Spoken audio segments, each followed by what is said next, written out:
সাইটে কীভাবে ফ্লোর বিম চেকিং করবেন অথবা বিম ছাড়ার আগে আপনাকে কী কী বিষয় লক্ষ্য রাখতে হবে সেই বিষয়টা নিয়ে আমরা এখানে আলোচনা করব। প্রথমত আপনাকে মেইন বারগুলো দেখতে হবে। আপনার এখানে কয়টা মেইন বার দেওয়া আছে সেটা আপনি ডিজাইন থেকে নিয়ে নেবেন। তারপর আপনার মেইন রডের ডায়াগুলো ঠিক আছে কিনা সেটা দেখবেন। বিমের হাইট যদি বেশি হয়, সাধারণত অনেক সময় বিমের হাইটটা বেশি হয়, তো এই সময় বিমের মাঝে অবশ্যই দুইটা ফেস বার দিতে হবে। দুই পাশে দুইটা ফেস বার থাকে, এই বিষয়টা আপনাদের লক্ষ্য রাখতে হবে। তারপর যেটা করবেন সেটা হচ্ছে রডের ডায়া।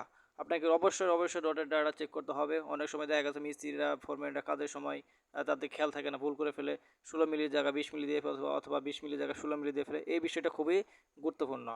আর রড যদি আপনি বেশি দিয়ে ফেলেন তাহলে কিন্তু আপনার রডের পরিমাণটা বেশি হয়ে যাবে। আর যদি আপনি রড কম দেন তাহলে কিন্তু আপনার বিল্ডিংয়ে ক্ষতি হবে। তাই অবশ্যই আপনারা এই রডের ডায়াটা চেক দিয়ে দেখবেন যে ঠিক আছে কিনা। তারপর হচ্ছে আপনার ল্যাপিং জোন। আপনারা যখন বিমের রডগুলো বাঁধেন, অনেক সময় দেখা যাচ্ছে একটা মেইন রড কিন্তু 39 ফিট থাকে।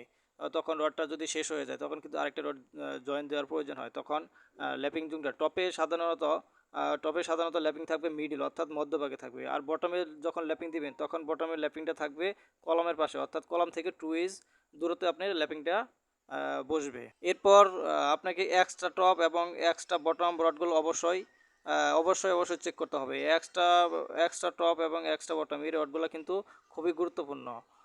এই রডগুলো আপনাকে চেক করতে হবে। মিস্ত্রিরা এই রডগুলো অনেক সময় ভুল করে ফেলে, দিতে চায় না। আপনারা মিস্ত্রিদেরকে ছাড় দিবেন না, ফোরম্যানকে ছাড় দিবেন না। অবশ্যই এই রডগুলা দিকে খেয়াল রাখবেন, দেখবেন তারা সঠিক মতো ঠিক মতো দিছে কিনা, এই বিষয়টা লক্ষ্য রাখবেন, নজর দিবেন। বিমের স্টিরাপ অথবা টাই রড, বিমের স্টিরাপের হাইট এবং সাইজ ঠিক আছে কিনা সেটা দেখবেন। না হলে বিমের দেখা যায় একটা বিম যদি আপনি 15 বাই 20 থাকে, সেখানে যদি বিমে ওই স্টিরাপের অথবা টায়ের সাইজ যদি ঠিক না থাকে তাহলে কিন্তু সেটা কম বেশি হয়ে যাবে। তো এই বিষয়টা একটু লক্ষ্য রাখবেন। টাইগুলো L/4 অথবা L/3 দূরত্বে ঠিক মতো আছে কিনা সেটাও দেখবেন।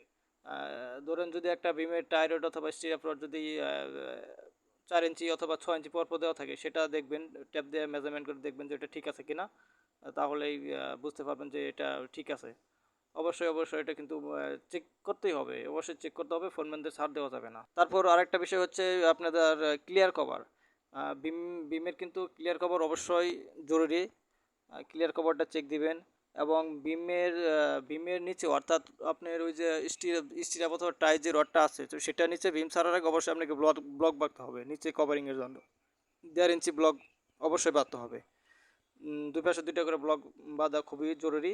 এই বিষয়টা আপনারা লক্ষ্য করবেন। এভাবে আপনারা বিমগুলো চেকিং দেখবেন। বিম চেকিং খুবই গুরুত্বপূর্ণ একটা বিষয়।